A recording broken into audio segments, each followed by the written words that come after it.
You're now listening to Mark Who 42 from the Whoniverse and beyond.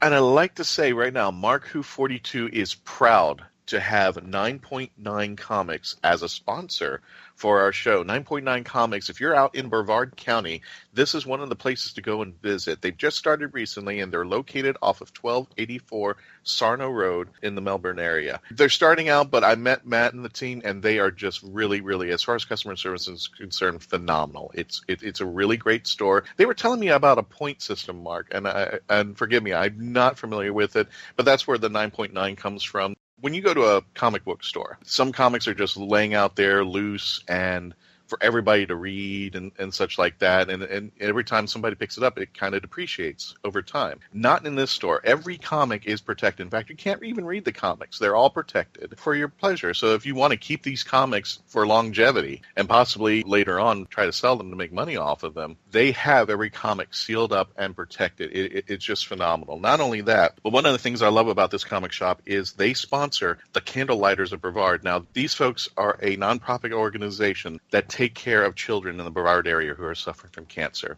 So if you want more information on them, go to www.candlelightersofbrevard.org. If you want more information about the charity that they sponsor, and definitely go on their Facebook site at 9.9 Comics. Can't miss it. Matt and the team are wonderful. Go visit them out there and tell them that Mark Who 42 sent you. Hi, this is Caitlin Blackwood, and you're listening to Mark Who 42.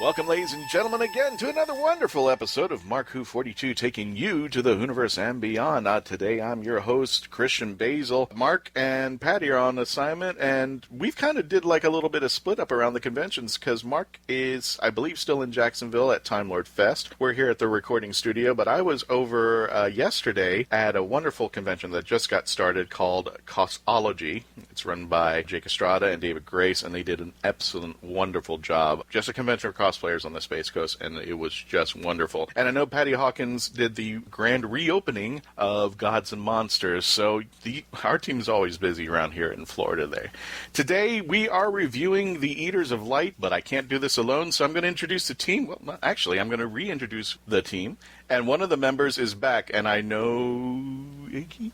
Hello. Hello. She's back. Back again and ready to go. And tell your hubby Happy Father's Day. Today is actually, when we're recording this, is Father's Day.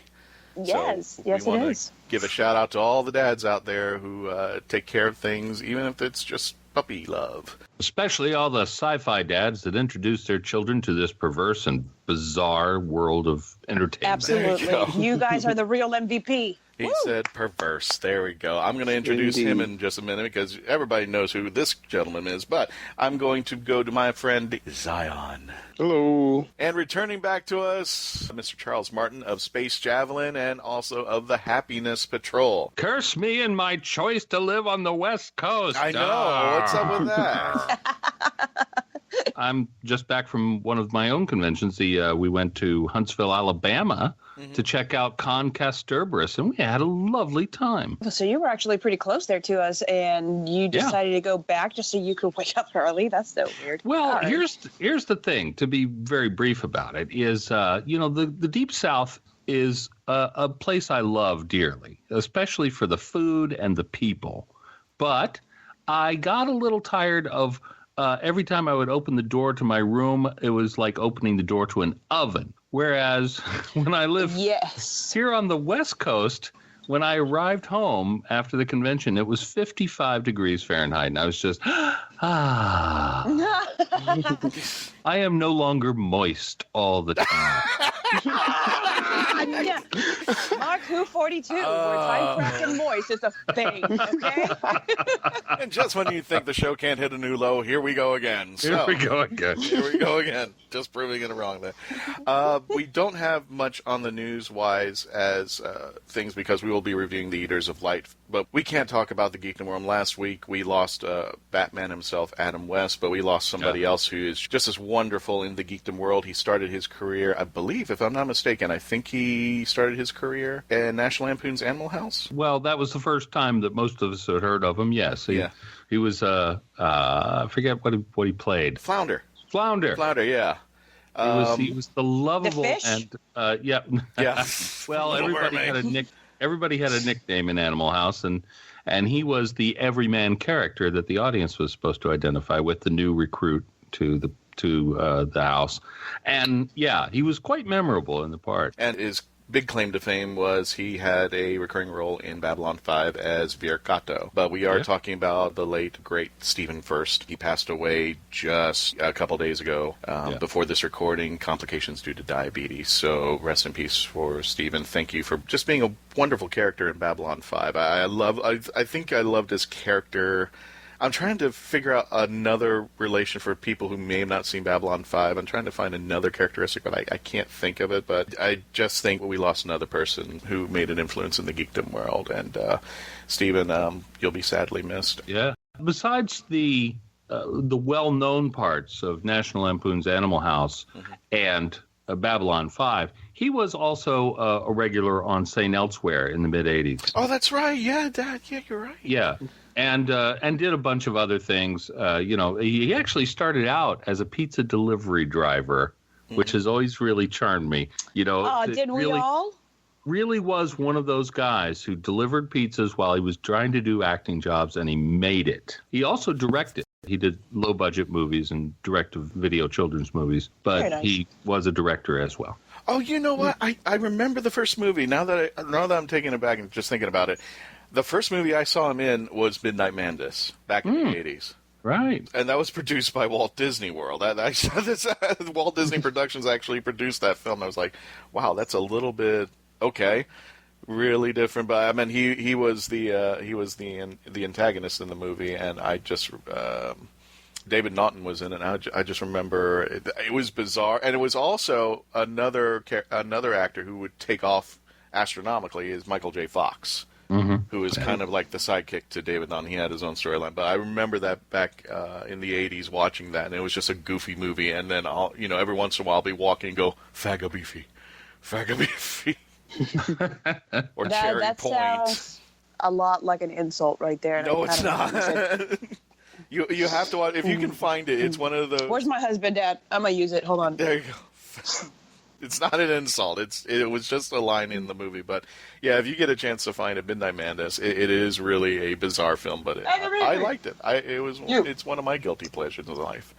So, anyway, let's go ahead and get things started there. Rest in peace, Stephen. Thank you for bringing geekdom to another level, and especially for us in Babylon 5. Let's go ahead and get started with the reviews of Eaters of Light on a scale of 1 to 10, 1 being Fear Her and 10 being Day of the Doctor. Iggy, it's been a while, so let's get you to start this off. Oh, my goodness. Okay, so I've been kind of creeping your show in the background, and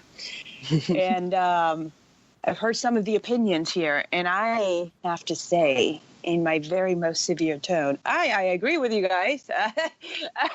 Okay, because I'm not liking, it seems to me like this pace with the show is going like, you ever throw darts at a dartboard and you're just like, trying to hit the center.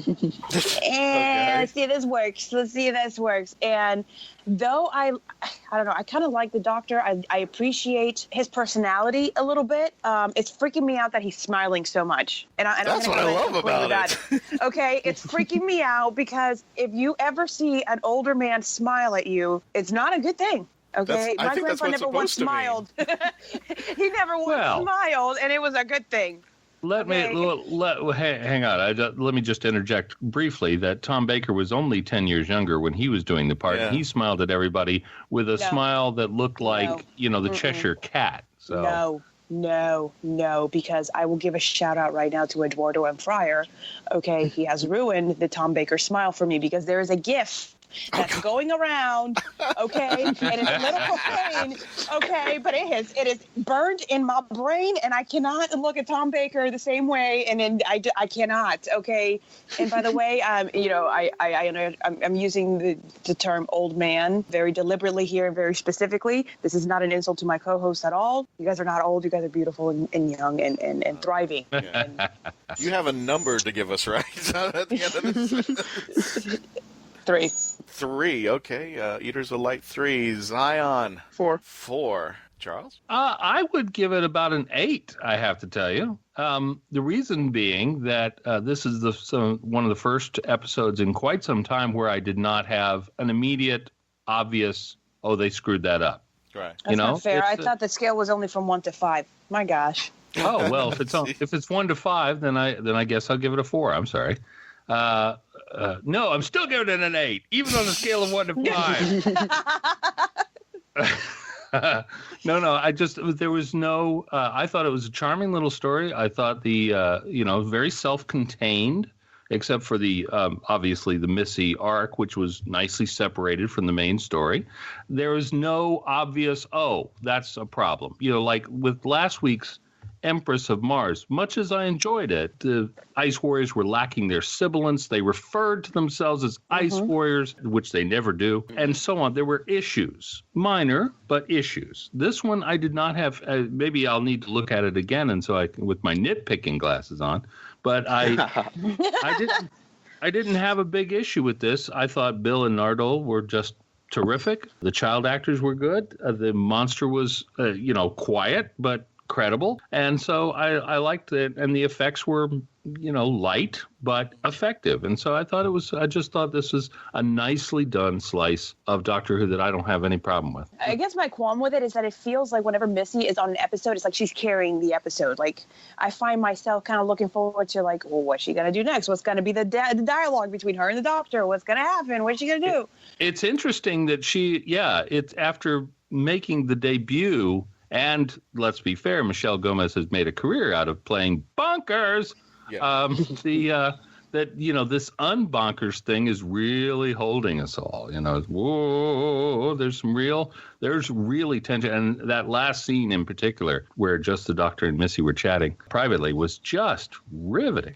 I can't wait to see how this develops. Let's hold off on that because we're going to get to the ending, but I have a confession to make. I've been really critical, being that this is Capaldi's last season, Moffat's last season, and I've been rating the stories upon what I see, what I envision, and I've been really critical about the way that the stories have lost their way. I've been giving low rating numbers between 2 and 5 for the episode, and just kind of disappointing. And I'm thinking to myself, if anybody asked me, where would you start with Doctor Who, and you were to introduce somebody into Doctor Who and the best of it, I can't use this series as much as I would like to. I probably would in the first 2 or 3 episodes, yeah, but later on I could not do that, and I have been very, very critical. Having said all that, I'm giving Eaters of Light a 10. Yeah, there you go. See? Oh, wow. You're at the front door. What? I'm giving it a whole 10. Oh, yeah, I will back it up. I will back up this dump truck. Beep, beep, beep.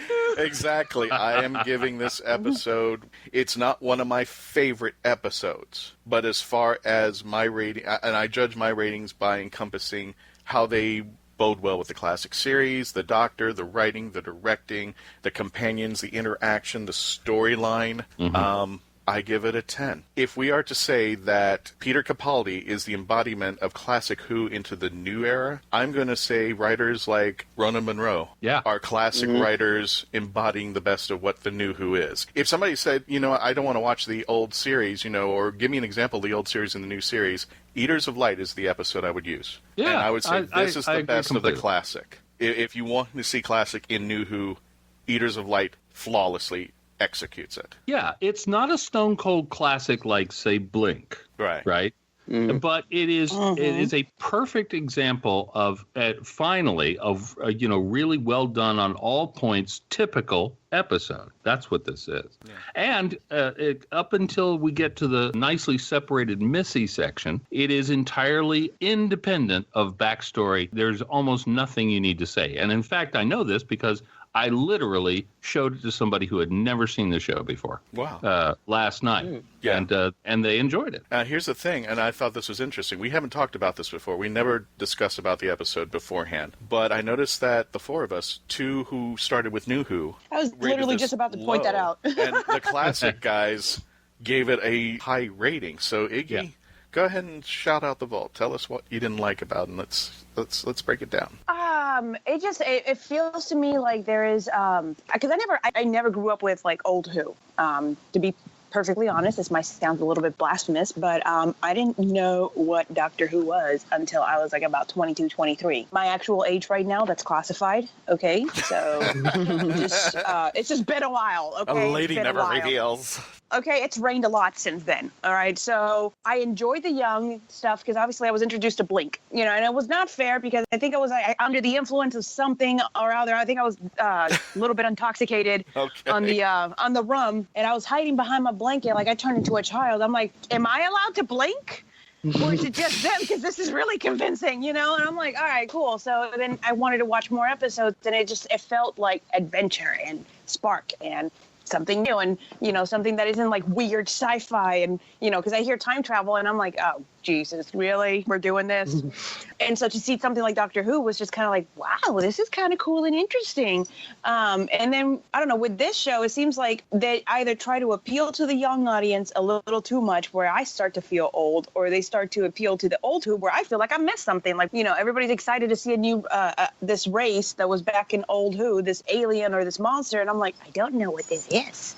Where are we excited? Who are these people? Yes, okay. Now that happened to me with last week's episode. We were in Huntsville, and a large group of us at the convention were watching The Empress of Mars on the day of transmission.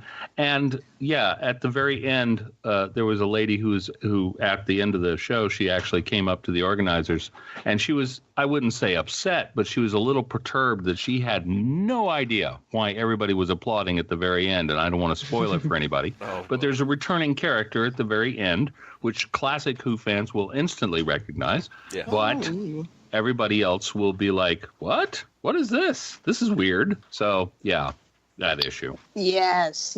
And then also I feel like, there's been put a lot of stock on Missy. Like literally the only, I love Billy. I love her as a companion. I feel like Billy is everything Clara was trying to be and never quite could because, Danny Pink.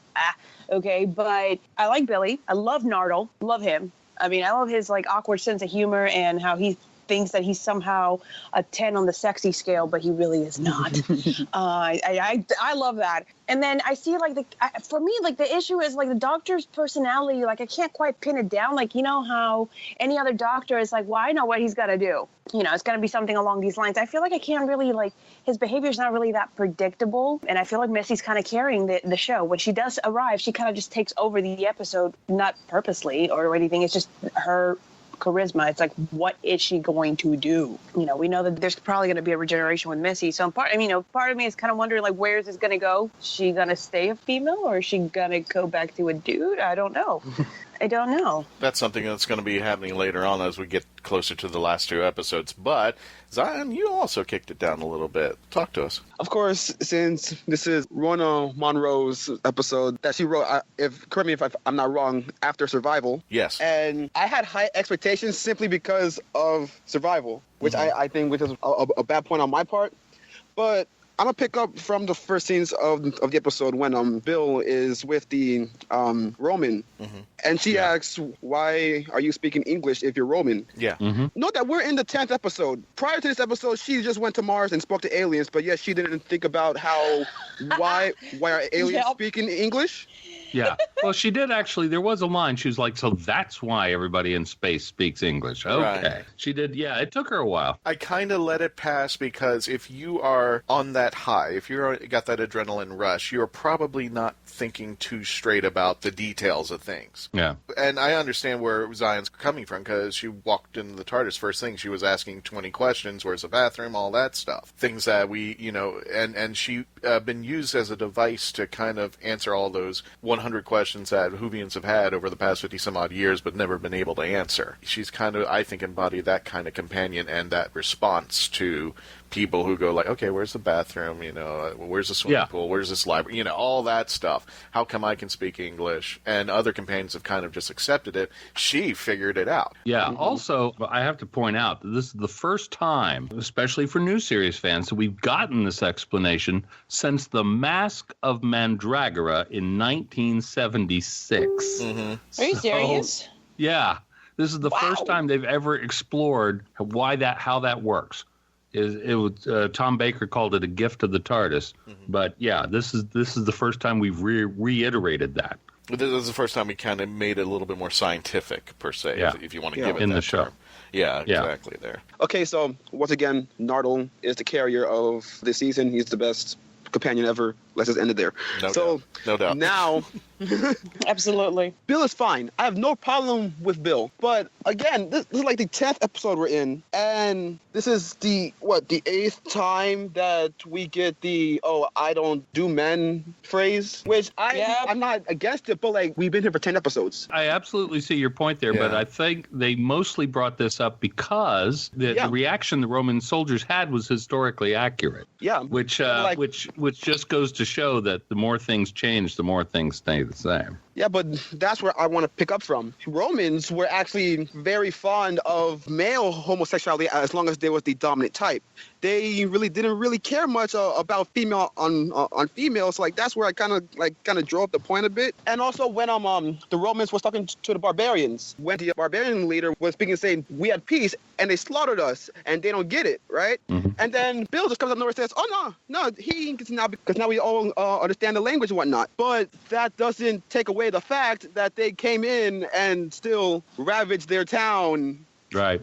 And did that. Yeah, no, I get your point, and I think going back here, Charles, because you're familiar, and Zion is too, but I'm familiar with the classic series. The one thing I've been critical about Moffat is this I hate soldiers, and that threw me into a tizzy. I mean, even a couple episodes, what was it, the not the lie at the end, but the one before that, the pyramid episode, the pyramid at the end of the world, the pyramid at the end of the world, and then some other episodes come back, Danny Pink, and then the Doctor coming off going, I hate soldiers, and convincing Claire, yeah, me too. But I remember a time in the Third Doctor that wasn't the case. Exactly. He may have hated soldiers, but he had a deep respect for one of them, and he kind of understood them. And now a couple of them, and now he's kind of turned the clock to where with this Doctor, it's just full on, and the stories even reflect that with the colonists in the Ice Warrior episode, and the armies getting together and actually going against the Doctor. This one showed a reflection of an army who,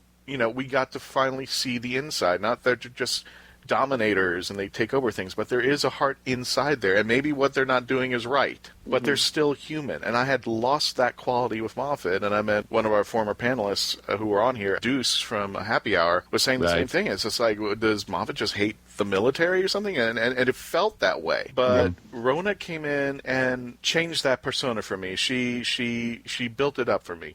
And what they were doing was wrong, but you still saw the heart of the Roman soldier, and they're vulnerable, even though they're the terrorists of the land. Look at inside. I'm like, you're redeemed with this episode. I mean, this really cleared it up. What do you say to that? Well, for me, I have to say I'm halfway through a Pertwee rewatch at this very moment, and the memory cheats on how much. Yes, the Doctor had tremendous regard for the Brigadier.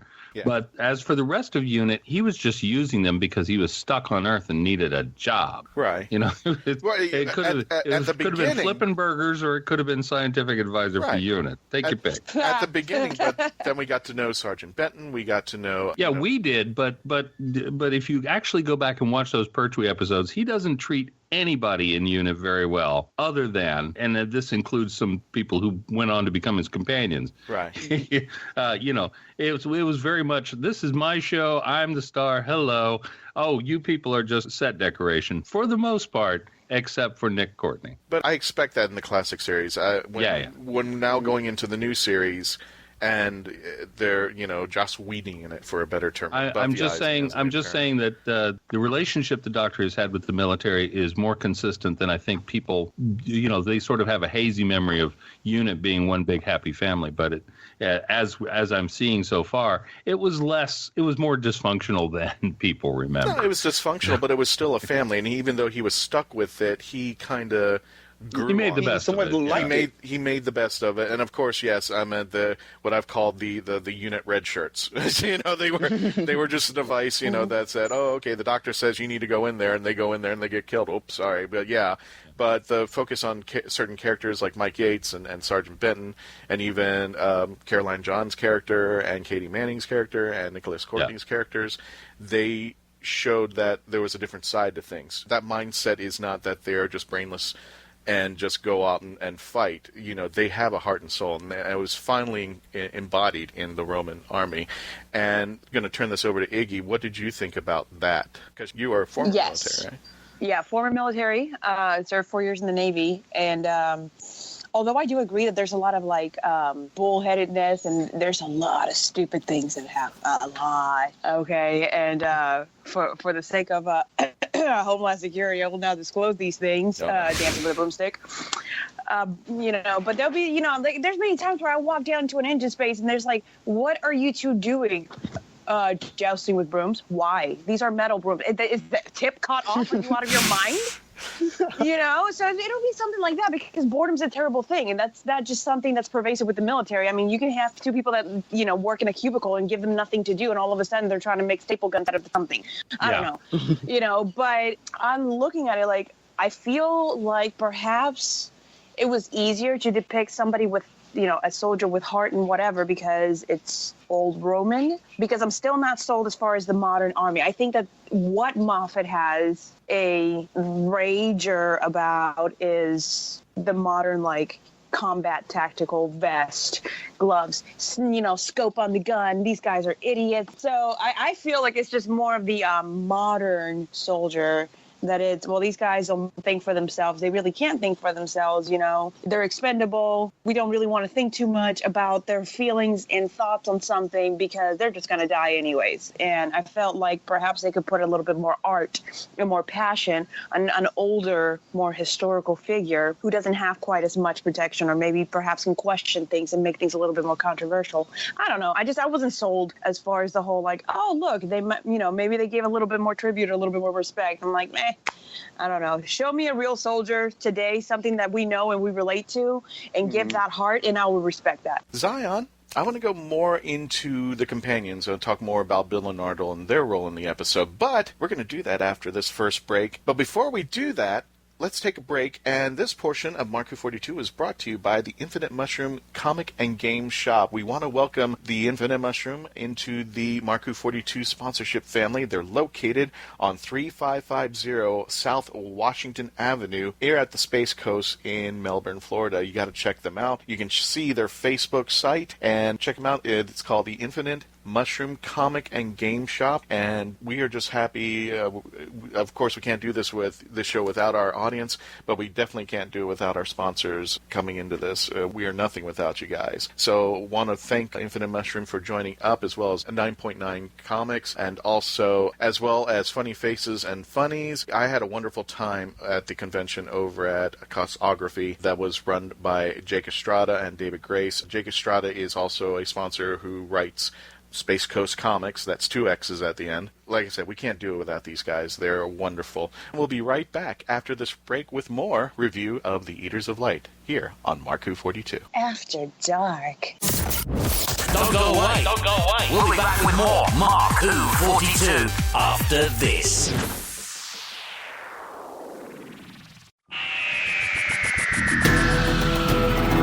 Hello, I'm Nicholas Briggs, The voice of many monsters on Doctor Who. and executive producer of Big Finish Productions. And I'm pleased to announce that Mark Who 42 Books have joined forces with Big Finish to bring you Big Finish Audio. There's this fella who calls himself the Doctor, and he says he has saved me, and we are in his time machine. You all right? I think I've broken something. What about you? Yes, I'm fine, thanks. I rather think I broke your fall. Oh, sorry. Mark Who 42 Books will now offer to bring you the best in Big Finish Audio. But why are they here? How do you do? I beg your pardon? Oh, no need to. I'm the Doctor, and this is... I am Leela. By all means, please do come out to play, Doctor. I'm waiting for you. To find where Mark Who 42 Books will be, go to markwho42.net or on their Facebook site at markwho42. What are you saying? They fizzled in somehow, like the TARDIS? Yeah, transmat from another dimension. The TARDIS doesn't fizzle. It's more of a... Also go to markwho42.net and download my interview with the team. You're executive producer at Big Finish Productions. Correct. Correct. Is this a quiz? Mark Who 42, taking you to the Whoniverse and beyond. Hi there, my name's Phil Nice. I was in an episode of Doctor Who called Kill the Moon, and you're listening to Mark Who 42. Hey gang, thanks for sticking around for Mark Who 42, taking you to the Whoniverse and beyond, and we are continuing our discussion about the episode The Eaters of Light, and we left off with Zion. We're discussing more about the companions and their roles in this episode, and Zion, take it away. What did you think about Bill and Nardole in this episode? Well, Nardole, of course, still the same thing, great stuff, but again, Bill's fine. I just feel like she could be written a little bit better than what she has. It's like, I feel like they've actually been winging it until the end, because I just feel like I've seen this before. This format of what Bill is doing in this same season, I felt like I was watching something over pertaining to her scenes and whatnot. But yeah, it's true they didn't give her there's a fair amount of time in the episode devoted to her when she split off from the Doctor. But in terms of actually things to do, she only has one great scene where she rallies the Roman soldiers. She doesn't have as much to do this time around. And I actually have a retort to Zion's statement there. Not that it was a bad thing, but I think that's all we need to see of Bill. I don't think there should have been any more. And I think... You're right. I think Rona wrote as much as Bill should have been a device in this episode. And not only that, but I applaud her because the device that she used is so classic Who, where you see Sarah Jane talking to the princess in the Peladon series, where you becoming a better person. And I think this is off of a reflection of what is so great about classic Who, and I'm hoping they would incorporate it so badly in New Who, is that there is a learning experience, and not like Clara where she took it out on the Doctor. Bill took it out on the situation, and the Doctor was just standing back there going, "Yep." Yeah. Oh, sure. Yes. Yeah. Absolutely. I also like it not being the companion show guest starring the Doctor. Exactly. Yes! Oh my gosh, yes! So I think we had the right amount of Bill, and I could see the Tom Baker line, "This is totally my influence, you mustn't take all the credit." So I see Capaldi standing in the back room going, Yep. She got it from me. She got it from watching me. I really love Nardole's ongoing role as the conscience of the Doctor. You know, he really... Yes! He's sort of like the angel sitting on the Doctor's shoulder going, no, we have to get back to the vault. And, Missy, I guess, on the other side going, no. Turns out I'm here. Ooh. It'd be easier if I just showed you. Ooh. Yeah. Ooh, that's scary good. I appreciate it more if you go traveling through time and space in your robe. Well, that was very Arthur Dent, wasn't it? Yeah, it was. I was waiting for a towel to show up and go like... But even there, they actually addressed it and said, well, I just, I woke up for this. They mentioned that he'd been sleeping. So it was kind of nice that they covered that. Speaking of Nardole and Classic Who, in fact, Nardole was speaking about the Mary Celeste as examples for people disappearing to the barbarians and whatnot, right? Right. Yeah, the Mary Celeste. Yeah. Yes, and an explanation to that was that in the chase, the Daleks boarded that ship and they jumped off the ship into the water, right? Yes. Or maybe. Is that a reference to that, or or is that just thrown in there and just a wonderful coincidence? Well, of course, it's a back reference to those of us who know, but in the character of Nardole, he's just referring to people disappearing. He's telling them stories about famous people who disappeared, and because they, at that point in the story, they think the Doctor is gone forever. I just thought that was kind of cool. Like it was kind of slipped in there. All the examples you have to pull. Do you have to pull one from Classic Who? Well, yes, I guess they do. Or how many times can we see the Loch Ness Monster show up again?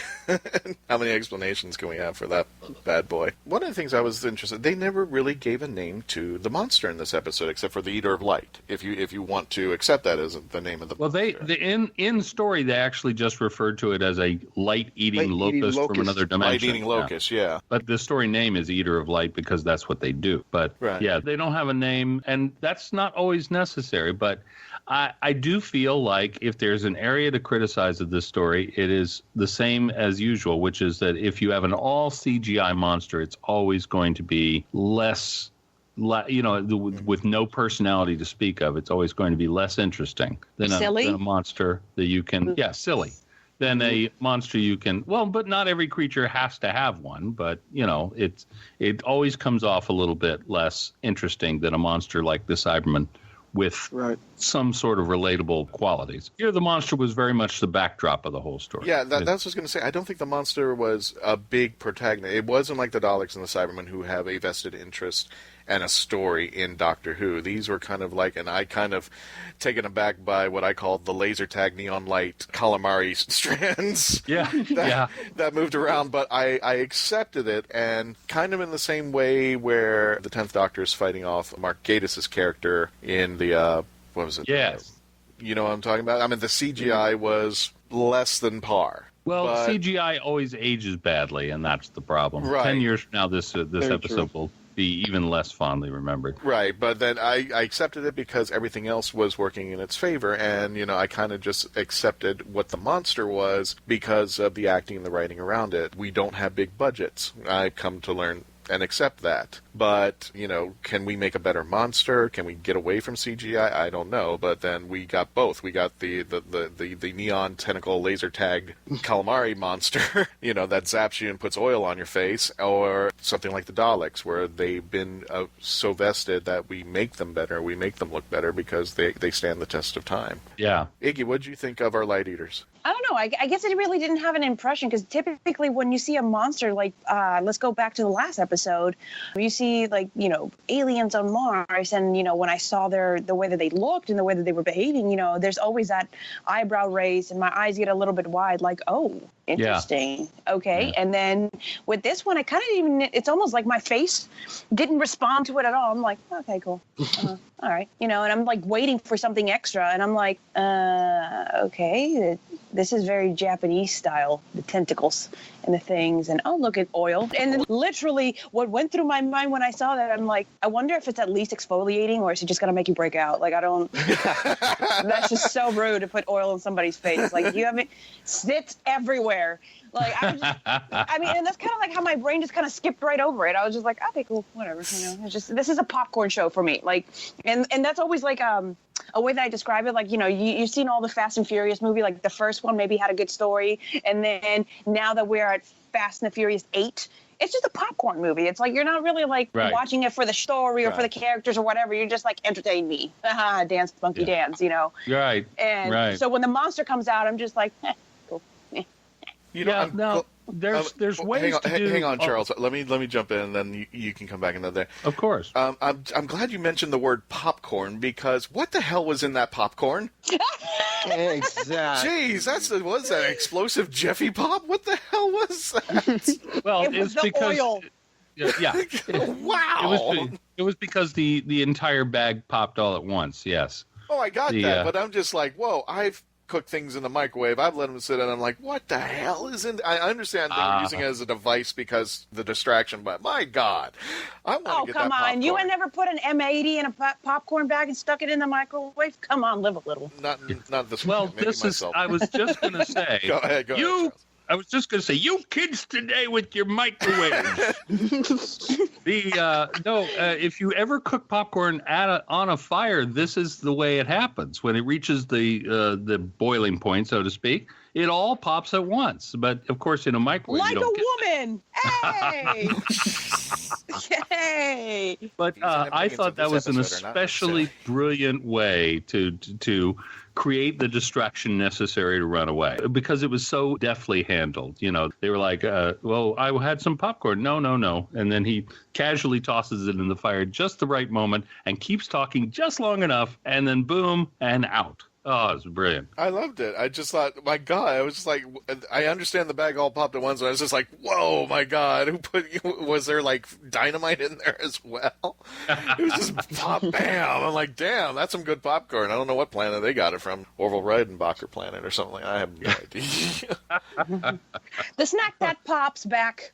Exactly. The BBC Effects team popcorn, it's got a little kick. I gotcha. I was going to say earlier that you can do CGI monsters and it doesn't affect the story. Like just a few weeks back, we had Thin Ice, in which the, quote, monster, unquote, was pure CGI. And there was never a point where it was a physical manifestation. But that's because the monster isn't the focus of the story, and it isn't the focus in the Eaters of Light. In Empress of Mars last week, the monster is very, very much the focus of the story. So you can get away with it, but as I mentioned earlier, CGI just generally doesn't age as well, and the less you show of it, the better. And so when they were just moving it around in the forest and kind of being mysterious about it, I think it worked better than when they actually showed the thing. And you're like, oh, it's a kitty. So perhaps can we say that there is a pattern going on regarding Doctor Who and CGI versus non-CGI monsters? You know, because maybe in the future we can be like, oh, look, that's not a CGI monster. Maybe pay attention to this. That might be the focus, you know? Or if it's CGI, it's like, nah. So we do the effects in 10 years, you know. I will even go one step further. Maybe that wasn't the monster we were supposed to be focusing on. Maybe it was supposed to be humans, the Romans and the Pict tribe. Oh, yeah. Why must you be poetic? Well, yeah, the because actual monster was the war. Well, when they got into that, when they got in there and they had their little standoff, now we see, we stopped seeing the moment where and I'm fast forwarding a little bit, where we saw a little bit of the humanity of the Romans when Bill's talking to them earlier in the episode, and now we get to see the war, the monster that is written, the monster that we assume between the two factions, just being human. And I definitely want to delve a little bit. I don't want to say too much about her being a monster, but I want to definitely dip into the role of Carr because I have something to say about her. So, Charles, hit us off there. What did you think about Carr? Well, before I get to Carr, I just want to mention briefly that this episode is actually, I think it will do. I think it will be well remembered in one sense, and that is for its astonishing amount of historical accuracy. Historical accuracy and Doctor Who have kind of a weak track record, but this one is pretty, other than the science fiction elements of the story, it is pretty darn accurate. In the 2nd century, the Roman army invaded Britain. The Picts are real people. Those stones that you saw with the carvings, although they were customized for the show, there are real stones with real carvings just like that in Scotland. It drew on a rich history and rich emotions. Those barbarians, unquote, were fairly characteristic of the actual warriors of the time. So you appreciated the authenticity. I appreciated the authenticity, and particularly when one of the Roman soldiers who's left said that he was only 18. That, as we all know from world wars, that's usually true. The soldiers are usually very young men, sometimes very young, exceedingly young. So yeah, so from that point of view, and even with Carr, although women's roles in these sorts of things varies depending on region and the time of history, but I think Carr was also fairly historically accurate. I think she was a great device, and I know we're dipping into Classic Who because she's a Classic Who writer, at least technically she is. She was there for the last episode. Rona wrote Survival, and I'm hoping she is not following suit that this might be the last series. I'm hoping not only will this continue on, but I'm hoping she'll write more episodes just like this. I'd like to see a lot more classic writers, although there aren't so many left anymore, but I wouldn't mind seeing a few more classic writers being invited back. But she reminds me of back into Classic Who, of the device of characters who played a pivotal role. Like the best one I can remember right now, and I'm sure there's tons of examples throughout the 50 some odd years of Doctor Who, was Power of the Daleks. Was when the one scientist who went completely, when the guy was on the side of the Daleks, and then over time the Doctor kind of influenced him, and he changed sides because the Daleks are really evil, and they're the destroyers, and then he started to change things.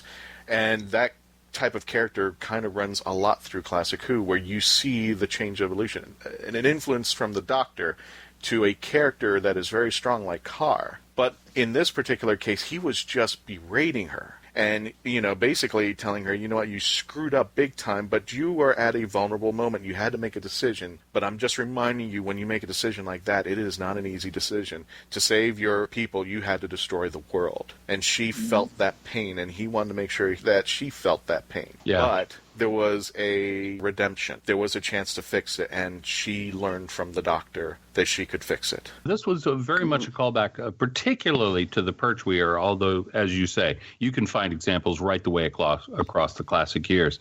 But as I mentioned, I'm halfway through a Pertwee rewatch at the moment, and the parallels to the Claws of Axos struck me a little bit, because some opportunistic scientist or politician, in this particular case, this also happened with the first Silurian story, they decided arbitrarily to put the entire world in jeopardy to further their own agenda. Which is so uncharacteristic for the politicians to do. God, they would never do that. But you had one scientist who saw the light, and he was already ahead of the game. He was siding with the Doctor. Yeah. I can't remember his name, unfortunately. Gosh, the time just wipes my memory every once in a while. A lot of details and a lot of stories to remember. Yeah. Mm-hmm. Zion, what did you think of Carr as a person, as a device for the story? Honestly, I didn't care at all for her. She was pretty much a Shielder Part 2, as far as I'm concerned. Me 2.0? Off mic, we did reference that a little bit, so I have to agree somewhat. This was a Shielder done more right. Yes. I'll give you that, yeah. No disrespect to the actresses, respectively. I was okay with the Shielder, but I think at the end, I think they kind of hammed it up too much.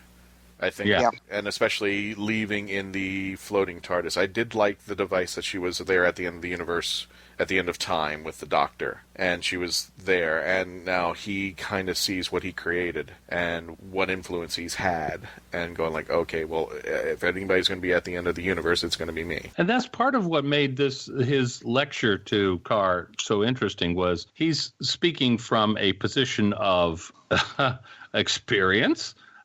He has done that sort of thing before. Literally, he sacrificed the Time Lords to bring about peace. So you could argue that was his own agenda. There is already a school of thought that the Doctor, albeit accidentally, started the entire Time War.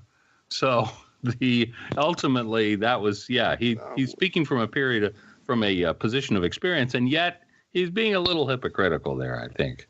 Being quite so high and mighty, So is oops an acceptable response for accidentally starting a time war? Like, oops. It's like saying is a defense in a court of law. No. Here's your acceptable defense. Here's your acceptable defense. Back that up. Sorry, everyone. My bad. Now we're backtracking. Iggy, what did you think of Carr?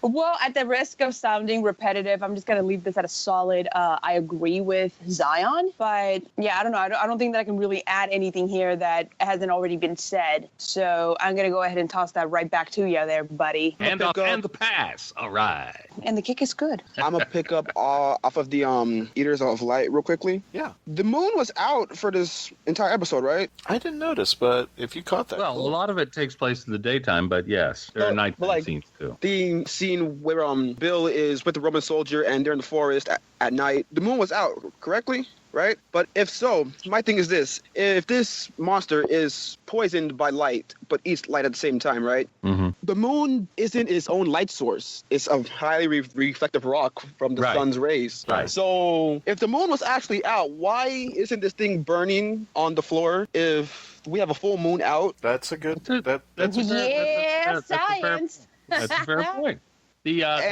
Sort of like with mushrooms. Some mushrooms delicious, some mushrooms poisonous. So, yeah, different kinds of light could affect the creature differently. Yeah, I agree. One thing that I find out about Doctor Who is that it grasps the concept of light real nicely, as seen in the Appearance of Mars, the way that the Doctor beats Sutek. Yeah. Because he's traveling at light speed, the distance, light could take about 6 minutes to get there. We get there before 6 minutes and then set up the machine and trap him. Right? So they have a grasp of light. They know what light is. So why would you twist the story saying, okay, there's clearly a ton of light and this thing is hurt by light, but it's not being hurt by the light? Yeah, because it's not the right kind of light, I guess. Possibly. I was about to say maybe it has to be somewhat direct because they had to have those magnifying glasses for the fire to work, which kind of I had to suspend my disbelief and take that on. Exactly. Yeah, they never did talk too much about what it was about those things that made the light different. But I look at it as traditional light bulbs, great.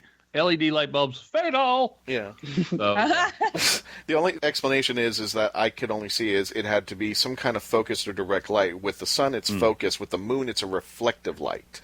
So maybe it loses its potency, for a better term, when it hits the moon and then comes back. And it's kind of like it probably is like swimming at night.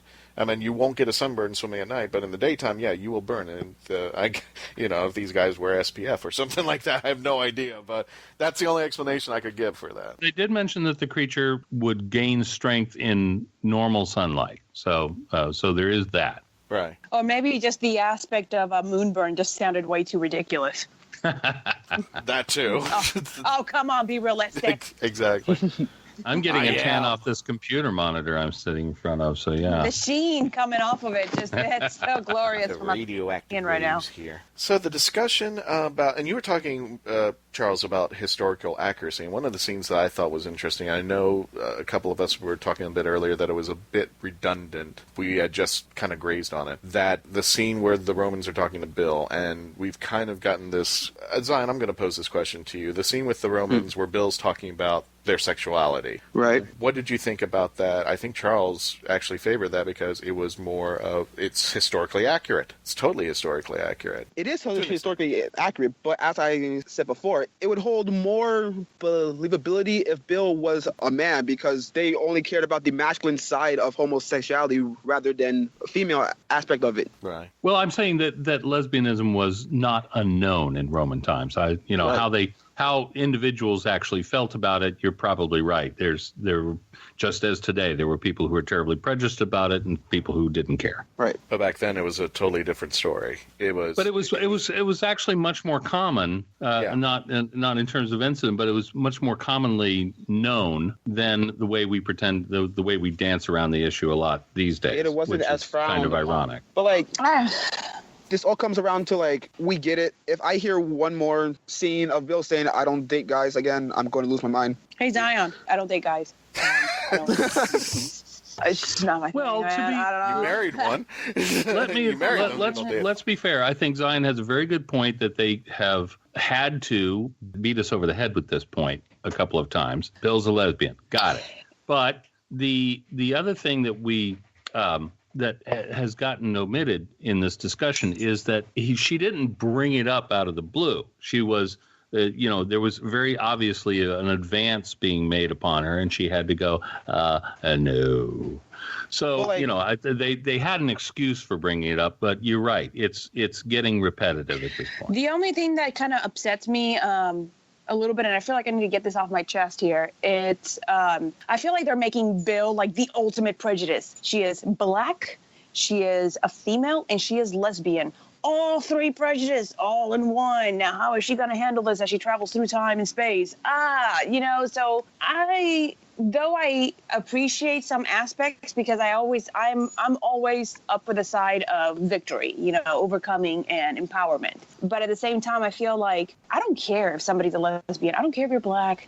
I don't care if what your gender is. I appreciate people for their content of character. And not to sound like Martin Luther King here, okay, but I do agree with some points he made. All right, there were some very strong points made. And she might even be left-handed. Oh my God. Oh, how dare you? Okay. She drives on the right side of the road. Yeah, and secretly ginger. No. You know, so and it's one of those things where it's like, you know, you're going to encounter some sort of disagreement regardless of who it is and what it is, because I think that maybe they're trying to put a little bit more of a modern spin because the LGBTQ community has, you know, grown so much. And it's like, there's like, you need to accept it. Otherwise you're a bigot, you know? And I'm like, this is a Doctor Who sci-fi show. This is supposed to be entertaining, you know, kind of like a break from reality, because it's sci-fi. Obviously it's far from reality. And it's nice to go into a fantasy world. It's nice to be able to go, oh, this is so cool, whatever. You know, so I'm like, just imagine for a second that you're watching The Force Awakens and Luke is on this island because something happened in a planet because he turns out to be gay, and it's reverse prejudice. They don't like white people, and it's Amazonians. They don't like men. That's why he's on this island. Now, how does that change your perspective all of a sudden? Like, okay, why are we doing this? Like, can he still wield the lightsaber? Is he still super badass? Yeah, so why are we talking about this?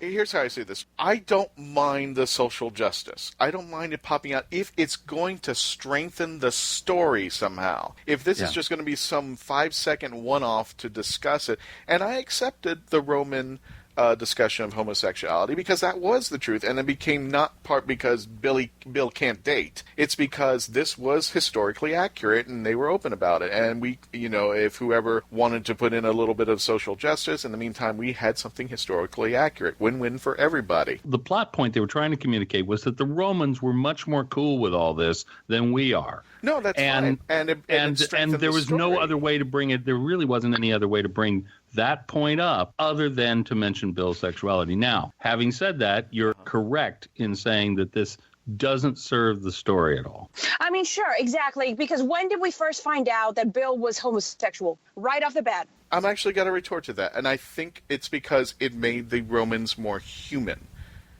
While we see them as, people taking over and, having, bloodlust and stuff like that, here is an episode where Bill makes sense now, and her sexuality makes sense. Here are the Romans, and here they are as being human. I'll give a great example, and I brought it up in the past. Sleep No More had the first transgender actor. And I was like, well, this is very interesting. And I thought it was a slap in the face because the person played a character who was kind of just a dummy, was just this big lug thing. And I thought, I guess, I know they were trying to appease a certain venue of people who find that ideology, and embrace it. And that's fine. But if you're not going to make it part of the story and not make it, and especially make the character, just as, I think it's an insult. If you're going to bring him in and make it part of the story and make it work. Otherwise, it's just a novelty now. When Captain Jack first started, I didn't care because he was a great character. It didn't matter if he was, I think he's pansexual. In the history of the show, the beginning of the show, minority characters and black characters were often used as just walking props. Right. And sometimes not given any lines at all.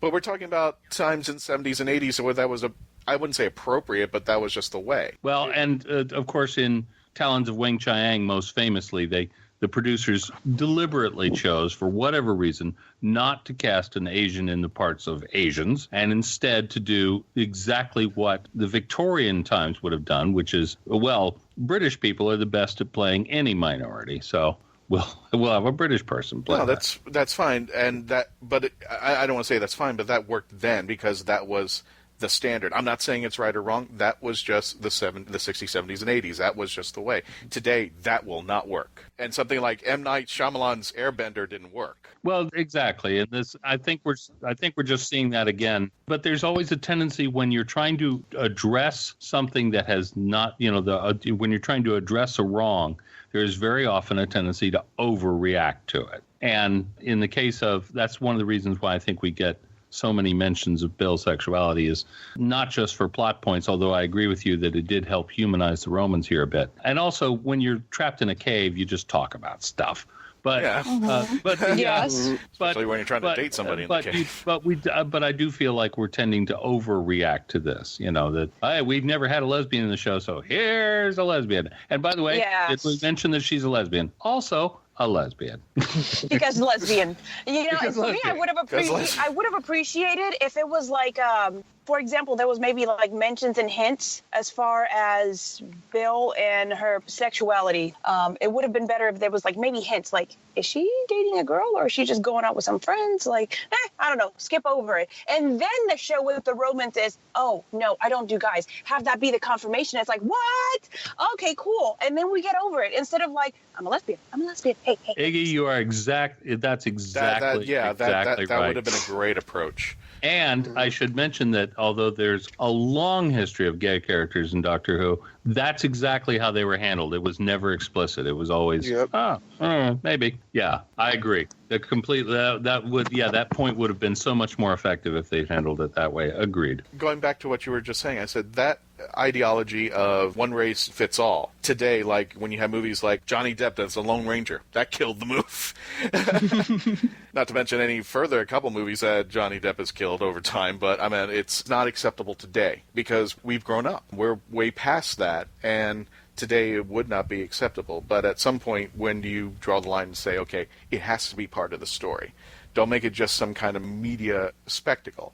Because of which, let's make it something real in the story that'll work. And if you can do that, I can appreciate that. I'm a straight guy, and I could care less about anybody's sexuality in the show at all. Right. It's not my business. It is theirs. But once you put it up to the front of the line and say, look, we got this gay character. Look, we got this pansexual character. Make it work. That's all I care about. Make me fall in love with the Doctor again and again and again. Make me fall in love with the stories that make the Doctor great. Make me fall in love with the companions. Yeah, everybody. That help support the Doctor and learn from the Doctor. Keep going with the show. I know it's got to be re-envisioned. We're at year 54. There's hardly any shows out there that can say we've made it this far and had as many series as you can, and you're going to have to constantly reinvent itself. But do not, and this is why I like these guys who are running the show, do not lose the love and disrespect what came before. Embrace it, enhance it, make it better.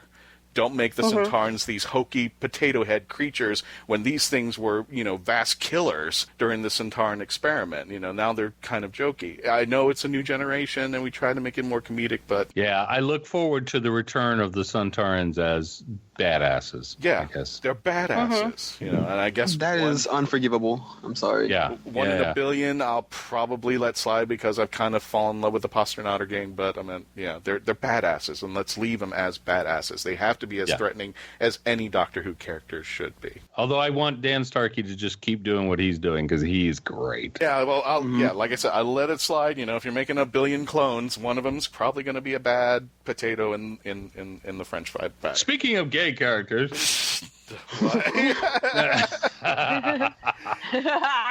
Bringing it back. But actually, speaking of gay characters, we're threatening to over-talk about this as much as they do on the show. So, if I might, let me talk about one of the most interesting things about the Eaters of Light in terms of its real-world reception, and that is that it's gotten the lowest overnight rating. We only have the overnights, not the finals. But the lowest overnight ratings in the history of the modern series, anyway. It was 2.89 million viewers overnight. That is said to be the lowest overnight rating in the history. But it actually, it's very comparable to the Lie of the Land. However, Christian and I were talking about this earlier as it's a worrying point because typically this show pulls in 4 to 5 million. So, that's way off the beam. But it's pretty low. And of course, back in the day, a million years ago, it used to pull in 8 or 9 million. But that was when you had exactly 4 channels to choose from. So that's not really a fair comparison. I will say this, though. I looked into this a little bit further, and it turns out that Doctor Who had 22% of the television audience for that night. So for whatever reason, maybe just it was a nice day,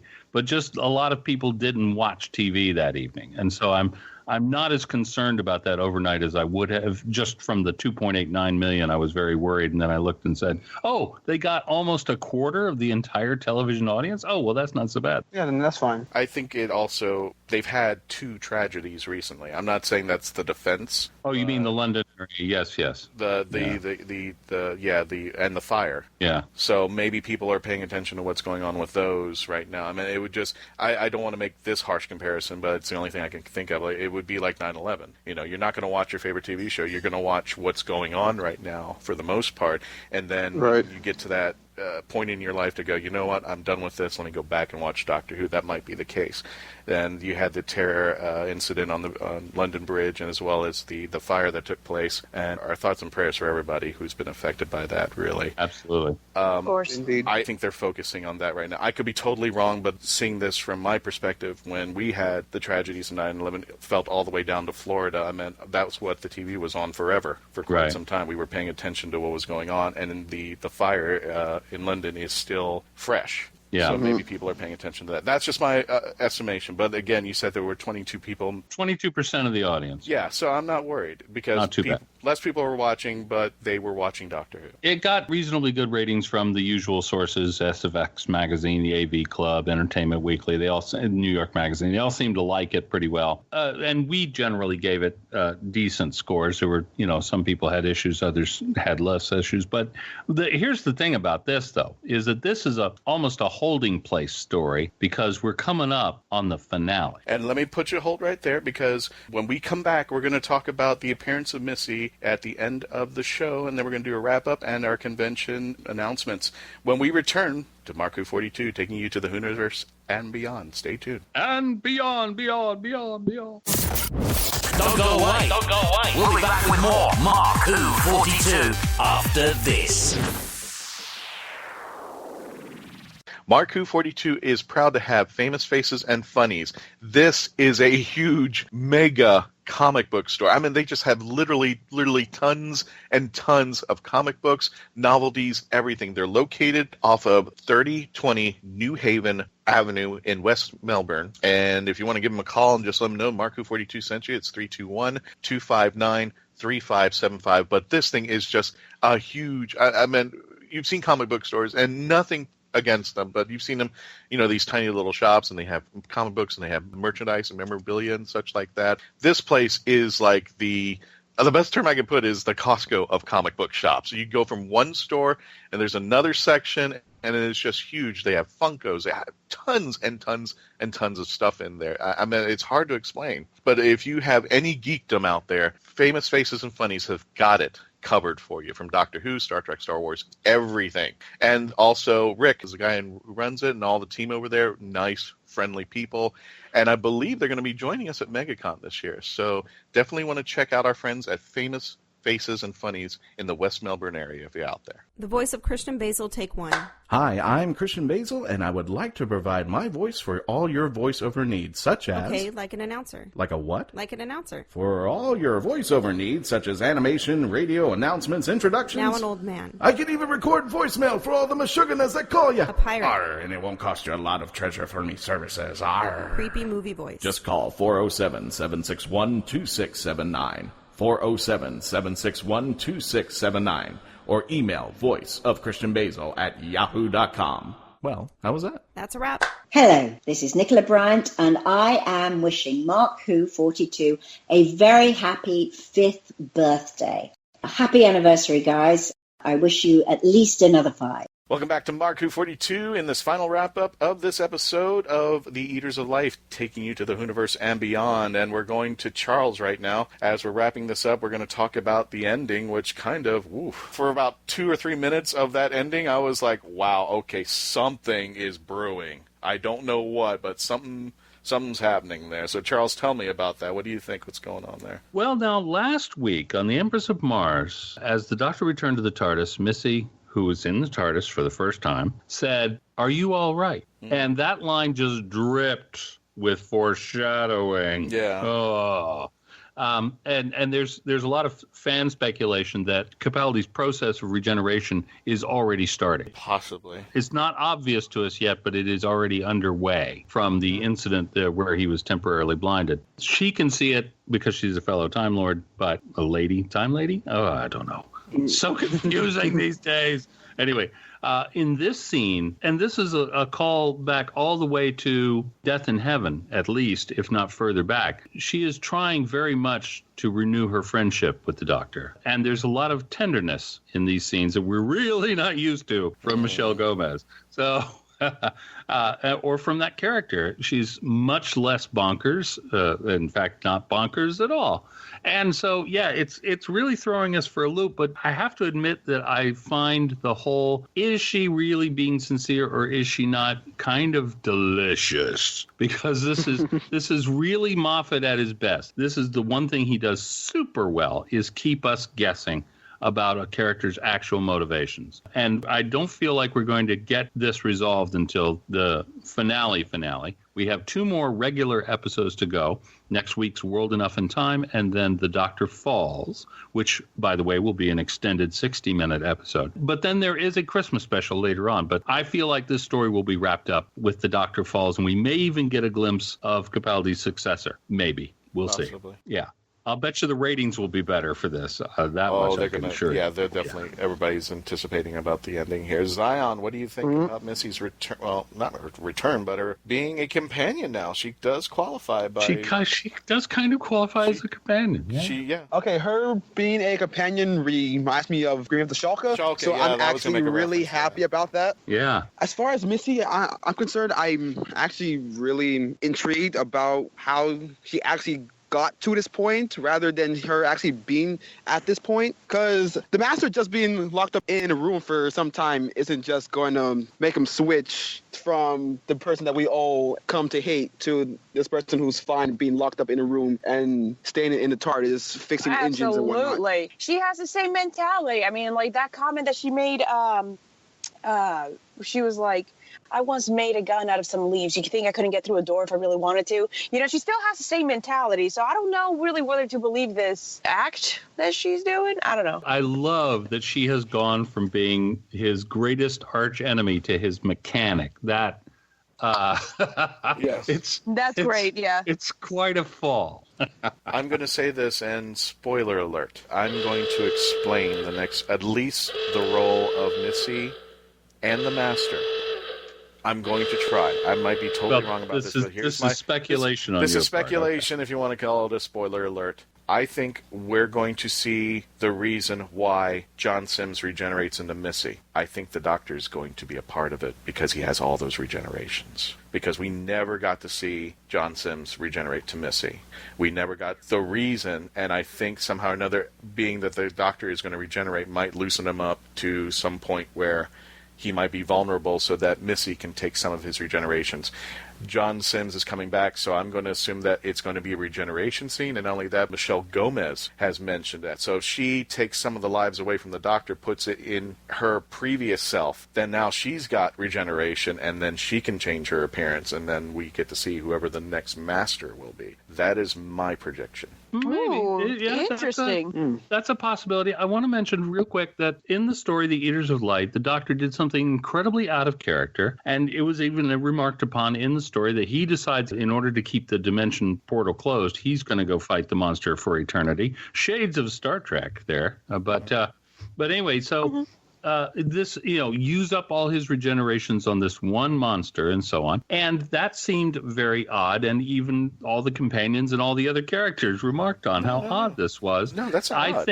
I think this was, it was very odd for him. I mean, yes, he's often willing to sacrifice himself, but to sacrifice all of his remaining lives for this one monster, it just didn't ring right. And part of this feeds into my theory that he's dying, that he's in the process of already regenerating now. And this would be a way for him to get away from them for a while and pull that off. So my speculation on John Sim coming up in the next episode, although I think he'll have a larger role in The Doctor Falls, I think that this is the Doctor deliberately confronts Missy with her previous self. And look at how stupid bonkers this guy is. Look at this. This was you. And I would be interested to see how I can't wait to see how these two mesh. Because Missy has changed so much, and John Sim has grown a goatee. Yeah, well, I think he's been in the Time War for a bit there, but I'm taking a bit back because if I mention Modern Undead. Yeah, right. Mm-hmm. Right. He's done that. Well, he took the remainder of his regenerations, was going to let a race die. So basically, he was going to throw all of his regenerations so that people could die. Yeah. And I see something similar to that. So I don't think it's uncharacteristic of him. But in Trial of the Time Lord, he fought for his remaining generations. So, it's... To stop the Valeyard. Yeah, Right. But that was a fight to save the universe. He didn't want to end up like him. So I think that escape. But I mean, I don't think it's uncharacteristic for the Doctor to throw all of his lives into the toilet. If he, he threw his 10th life away to save one person that was 80 some odd years old, and of course he wasn't remotely important, but to the Doctor he was. But he had to expel all that frustration that, oh, God, here I am. And, I could have done so much more in my life, but I was destined to come here. And he goes, but in the end, I would have done it anyway. Mm-hmm. For you, Wilford Maude. Even if you only have like 10 or 20 some odd years to go, I want to give you those 10 or 20 some odd years. I'm giving you my life so you could live. Zion, what is your predictions for the finale and possibly the Christmas episode? Rachel Talalay is directing all three. Yeah. Well, I honestly wish I could pinpoint on how the Mondasian Cybermen would fit into the story, but I just can't yet. I'm praying that they're just not henchmen like how they have been in like the last 2 series. And I'm still not sold that she's John Sims' regeneration. Yeah, that's a good point. I could be wrong, but going back to Dark Water, when she first talked to the Doctor and said, oh, you didn't think that I would get back, right? Yeah. I always took that as continuation of survival when he got left on the Cheetah planet. Right. So I'm not sure if continuity-wise she would fit between Eric Roberts and Ainley, but if I had to take a guess, it'd be right there. Well, that's a very interesting theory. Very interesting theory. This wraps up this episode of Mark Who 42, and coming up in our conventions this July the 1st, this weekend in Cocoa, Florida, we're going to be at Icon 3, hosted by Pulp Page Comics. We're going to be at the Space Coast Convention Center, as I was for the Cosmology Convention, and it's just about a week or 2 away. Tickets are only $5, and it'll be July 1st at the Convention Center from 10 a.m. to 6 p.m. The Space Coast Convention Center is located on 301 Tucker Lane. It's inside the Holiday Inn Express. Definitely want to check it out. It is their 3rd convention out there. If you're into comics and everything, definitely want to come out and see us. And Mark and I will be at that convention. We will be hosting panels, so definitely want to come out to see us there. And at the end of July, this is the big one. Zion, I'm going to let you talk about Florida SuperCon. You've been there before, right? Oh, yeah. So Marco Fortes could be at Florida SuperCon this year, and this time we have a real big announcement, which we already did last week, but Peter Capaldi, the 12th Doctor, is going to be at Florida SuperCon. Yeah. And this is 4 days long. This is going to be running from July 27th to the 30th. Joining Peter Capaldi will be Karen Gillan and John Barrowman. It's going to be full of surprises. We're going to be hosting panels. We're going to have the Mark Who 42 booth if you want some merchandise, including sonic screwdrivers and Big Finish audio. This will be held at the Fort Lauderdale Convention Center. Tickets are on sale now, and both events are on our website, as well as upcoming Doctor Who news and news from the universe beyond at markwho42.net. From all of us here at Mark Who 42, have a great weekend, folks. For all the fathers out there, they're probably listening to this now. We wish you a great post-Father's Day weekend. Guys, just keep listening to Mark Who 42. We're on iHeart. We're on iTunes. We are everywhere throughout the net. We have an app that you can download that's just easy for you to use. You can do that from your iPhone or your Android, smartphone, whatever. We have an app for you to use. So thank you for joining us as always. And now here comes your moment of Zen with a little preview of World Enough in Time. We'll catch you on the next episode. See ya. Have a great time, folks. We'll catch you then. Bye. Promise you won't get me killed. Wait for me. Doctor. Because of the black hole, one end of the ship, time, is moving faster. Everything is dying. What are you doing to them? Curing them. We must evolve to survive.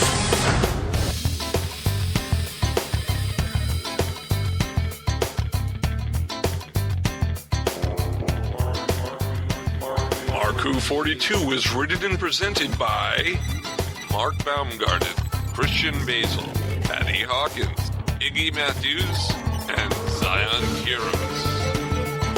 This episode was edited, directed, and produced by Mark Baumgarten and co-produced by Christian Basil. Visit markwho42.net, where you can register and become part of the Whoniverse Army. We can be contacted by email at mark@markwho42, subject line, ? If If you'd like a chance to be a guest on our radio show, send an email to our Media Relations Director, Christian Basil, at marku42media@yahoo.com. You can have Marku42 entertain at your next event or convention.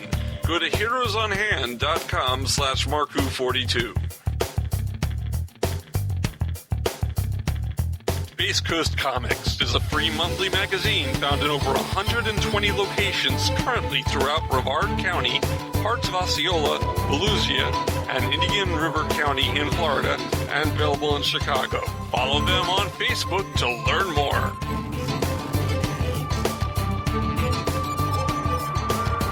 Doctor Who and its properties are owned by the BBC, the British Broadcasting Corporation.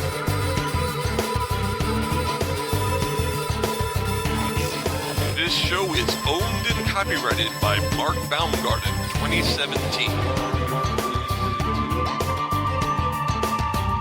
This is Krypton Radio.